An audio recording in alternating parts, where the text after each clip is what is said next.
So what are we doing today? X-Men. Yeah.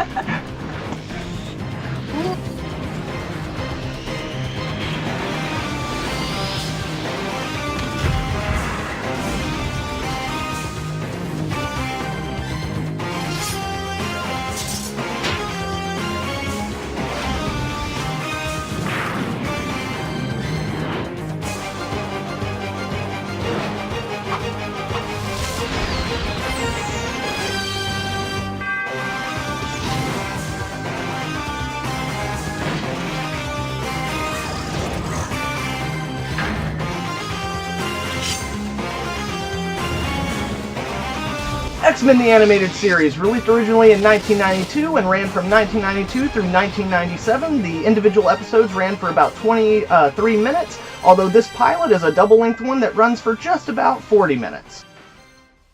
What you mean you ain't seen X-Men the Animated Series? Yeah, I know, kind of a hate crime. I seen clips. That's about it.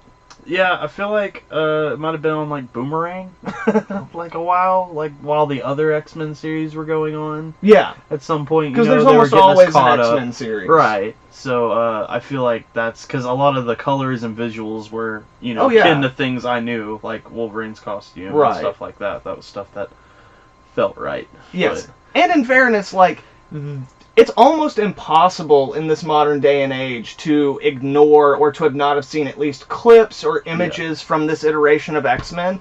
It is, for the mass public, the most iconic iteration of the X-Men, the one that the most people know. Recognized. Yeah, and anytime X-Men has hit a slump, they tend to fall back on the most iconic version of that, being this. Anytime they do a book like X-Men 92, which is based, we talked about it in the one where we did Pride of the X-Men. Right. That book came out last year, and it sold really, really well, because this version of the X-Men will always sell.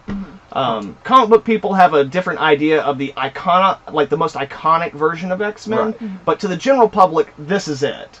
It is the costumes everybody knows, it is the character archetypes everybody knows, and what's great is, like, it keeps true to all of the core tenets of the X-Men mythology, which means that, like I think you were saying a second ago, off camera, that, like, there's a lot of things that carry over from every X-Men cartoon. It makes it feel familiar. Yeah, and this show set the standard for that. So that, theoretically, after that, they've kept all those core tenets for the most part, so that kind of you can drop someone into any X-Men show, and no matter which show it is, they have an idea of the general mythology and the way that the X-Men world works. Yeah. And can't do that with the comics right now, though. Not necessarily, although, like, a lot of the things they're doing are trending back towards this. Like, the whole Mr. and Mrs. X book picks up on the Gambit-Rogue relationship, and that feels much more akin to the way it's displayed as this series goes on than it has been in the comics over the last few years. Right. So again, like, no matter how far we get away from X-Men the Animated Series, we always keep coming back to it.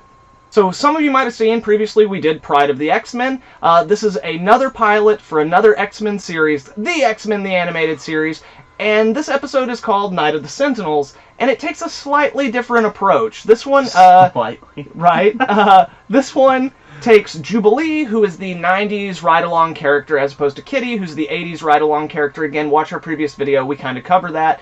But instead of her just showing up in a taxi to the X-Mansion, like, it starts off with her just being tracked down by Sentinels through the local mall. And the X-Men come out in full force, and, like, it's crazy, awesome, cool. And then Jubilee just kind of gets dragged into the mythology of the X-Men, and she learns about them. Then she gets kidnapped by the evil Sentinel creators, and the X-Men go to save her. And it's friggin' dope.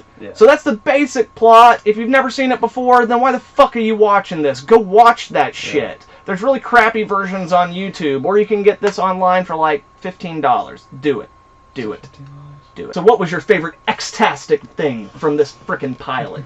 Probably the part in the mall you had brought up. Just the implication that Rogue and Storm go on shopping trips.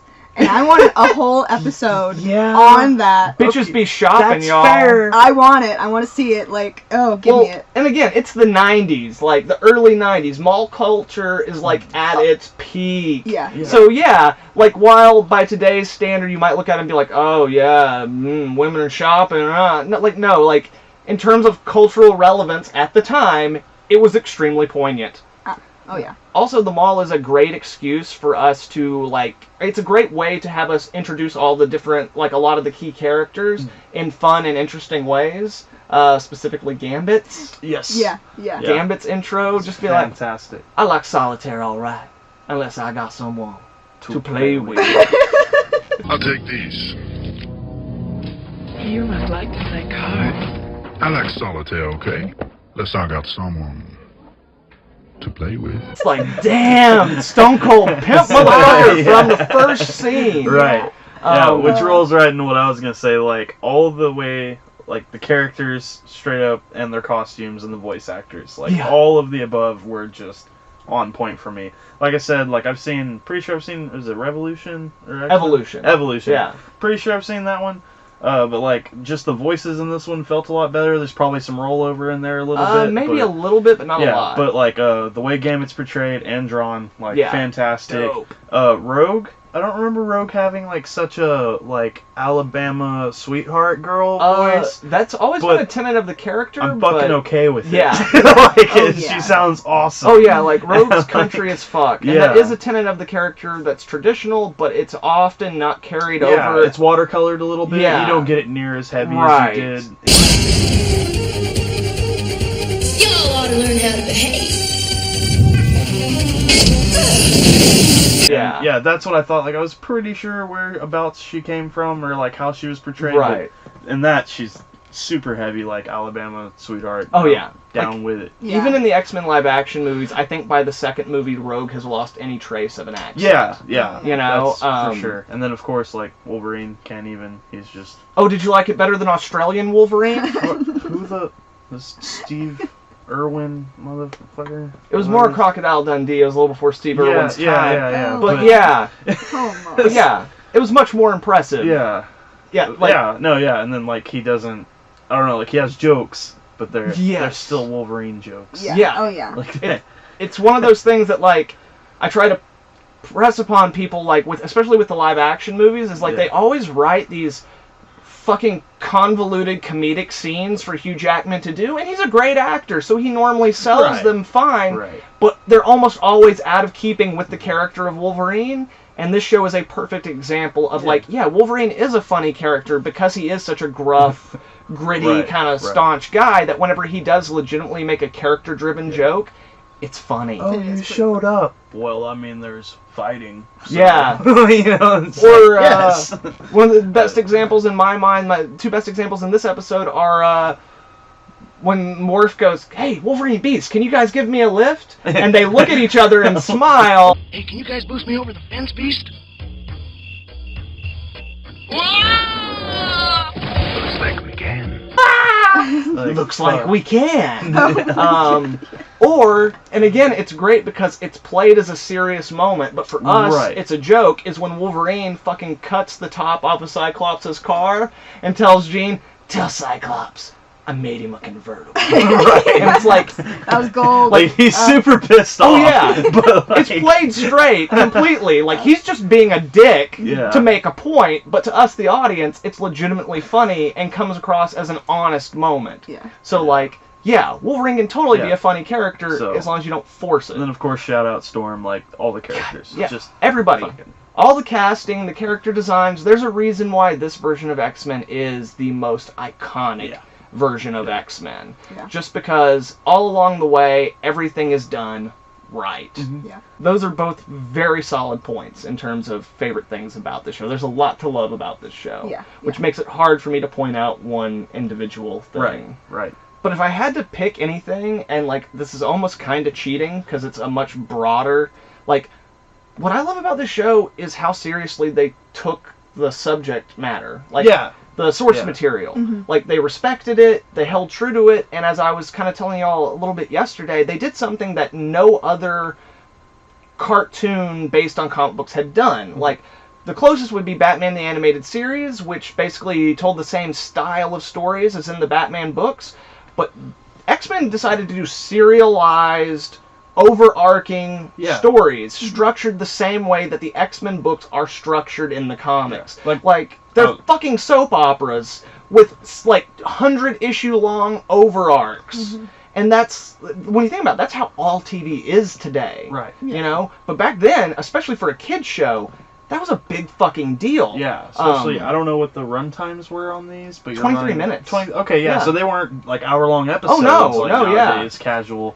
I mean, but even cartoons now are still, like, 25 minutes or whatever. But it's a standard length cartoon. But like you said, they do the Phoenix Saga, they do the Days of Future Past. Like, they some tell of the stories. biggest, most iconic stories from the franchise's history. And they do them really well, especially like the Phoenix Saga. There's a lot of superfluous bullshit in the Phoenix Saga, and they cut most of that crap out. And, like, obviously there's stuff that they miss because of that you miss from the story, but there's such perfectly concise, streamlined versions of those stories. It's really hard to be upset about the things that you're losing. You know what I mean? Yeah. And even more so than that, like, one thing that just exemplifies this approach to the storytelling material is that in this 1992 pilot for a children's show, they fucking kill off their comedic relief support character. Didn't I tell you? Clear sailing all the way. Hey, Tin Woodsman. I'm sending you back to Oz in pieces. Wolverine, pull back! Ah! What's wrong, Jean? It's Morph. Can't you feel it?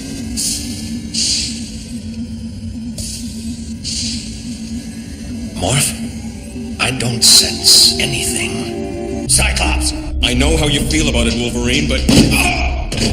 you know nothing, little man. Next time, I use these. I've taken enough from you! Let's do it. Let's see how tough you are when you ain't giving orders. Cyclops! Wolverine! Stop it. Soldier Boy here left them behind. For all we know, Morph and Beast may still be alive. Beast is... What about Morph? He's gone, enemy.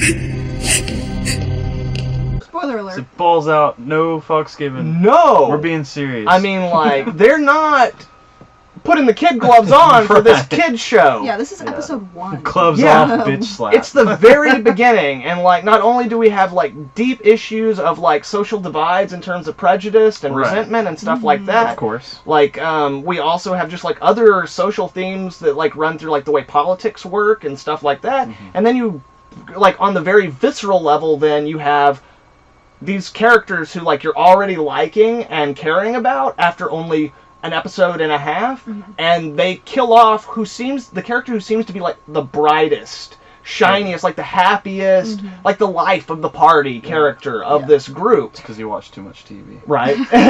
And they just kill him off. And then, like, and even though you don't see it necessarily, you don't need to, because they give all the characters in the team a chance to reflect on it in some way. Storm, we get to see her crying in the jet right before. You know, obviously Wolverine has a little pissed off. because clearly he's a little closer to Morph than a lot of the other people, but that's also so great in terms of character definition, because Wolverine throughout the whole episode has been the character who you think doesn't give a crap about anything or anybody. Like, he does what he wants to do, he goes where he wants to go, he doesn't give a shit. But he really does. I go where I want to go. Sorry, not this time, Shug. But yeah, and then, like, you know, even Cyclops, who's the guy who has to make, like, that's another really ballsy choice, is, like, at the end of that episode, it ends with Cyclops questioning his choice. Why he's a dickhead anyway. And questioning, well, and I think that goes a long way to show that he's not. Jean. Back there with Beast and Morph. Do you think I did the right thing? You did what you had to do. So did they. One of the things that I always find appealing about stories like this, and, like, they do it later on in the show, is that, like, being the leader oftentimes means having to make the shitty call. Yeah, sacrifice. Yeah, it means having to make the call that everyone will hate you for, but it means that everyone's going to make it another day. Yeah. And this fucking kid show from the 90s figured it out. does it in the first episode. Yep. So all in all, just the way the show is handled is my favorite thing about it. In Season 5, they ship the animation off to Korea, and it loses a little bit of that. But everything up until then is really solid. I was better off with the giant robot. Betty, this is no place for you. There you are, Wolverine.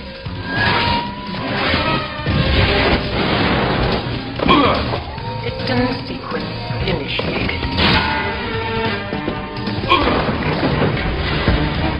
Tag, you're it. This game is over.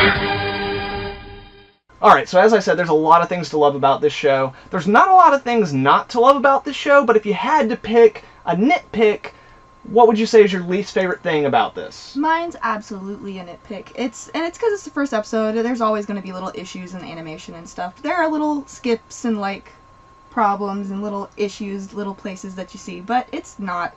It doesn't ruin it at all. Like, it's still wonderful. I've watched this pilot a lot of times, so I've noticed a bunch of those things. Like, sometimes the pupils of eyes aren't where they should be. Yeah. Sometimes eye animation is not great.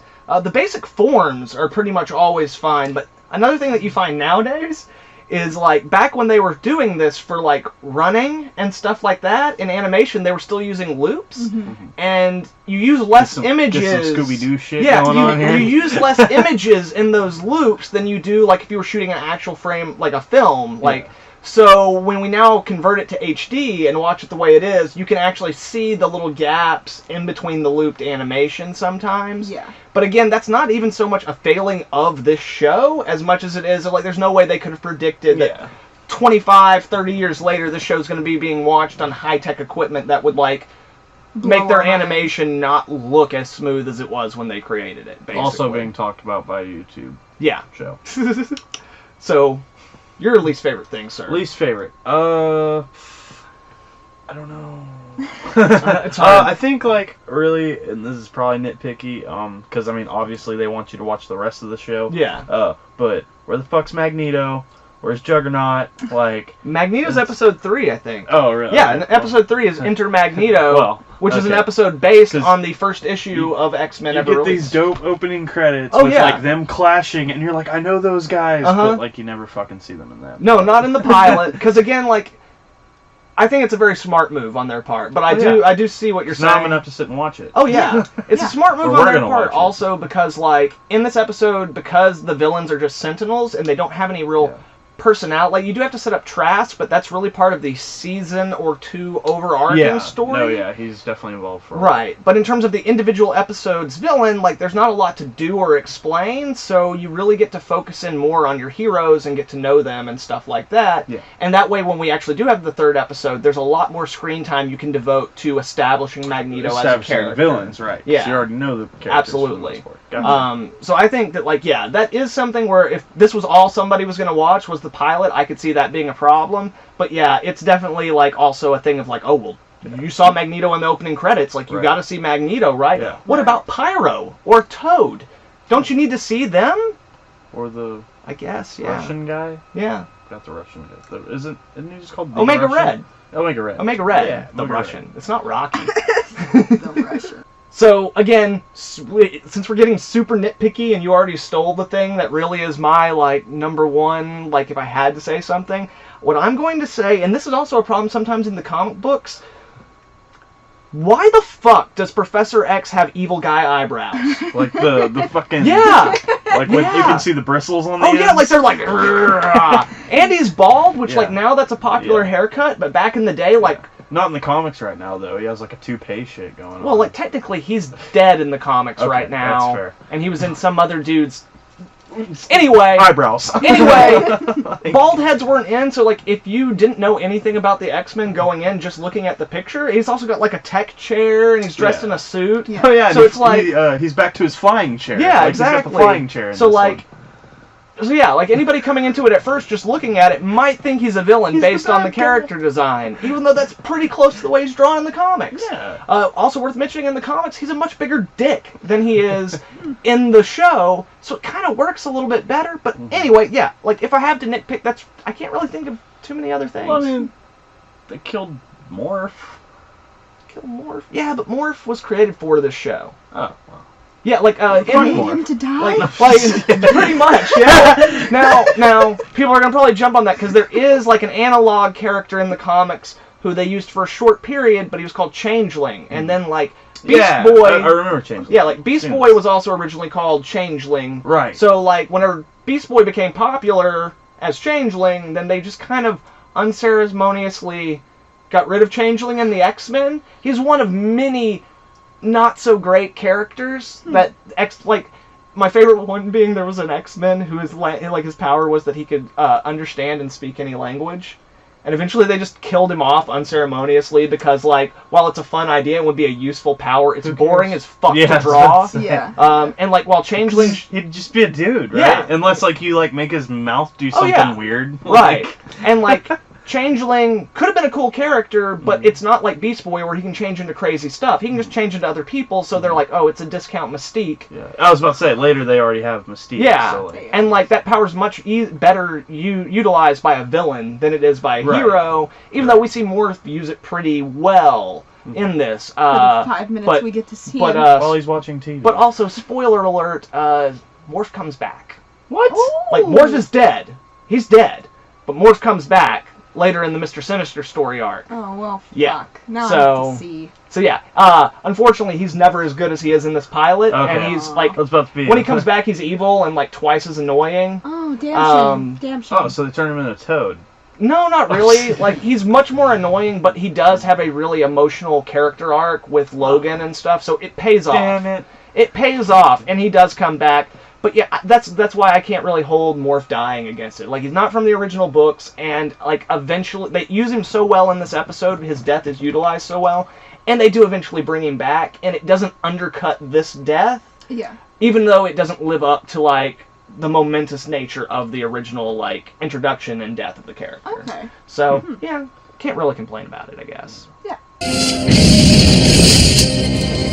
Life don't get much better than this. Right on, guys. So, would you recommend this? Yes. Fuck yes. Watch this shit now. Literally, yeah. You have nothing to lose. Do it. Do it. Do it. It looks like clear sailing from here. Right on, guys. Thank you very much for joining us for X-Men the Animated Series on What You Mean You Ain't Seen. Good night, guys. Later. And if you like this video, please leave a like and share it with some friends. That's more important now than ever with everything YouTube's changing up on small YouTubers like us. Also, if you're not subscribed, make sure to subscribe and hit that little bell so you can get updates on all the dope content we'll have coming out in the future. And furthermore, guys, if you'd like to follow me on Instagram or Twitter, I will have the links for that in the description below. One final time, guys, thank you very much for your time. I hope you all have a good one. Nerd Scum, out.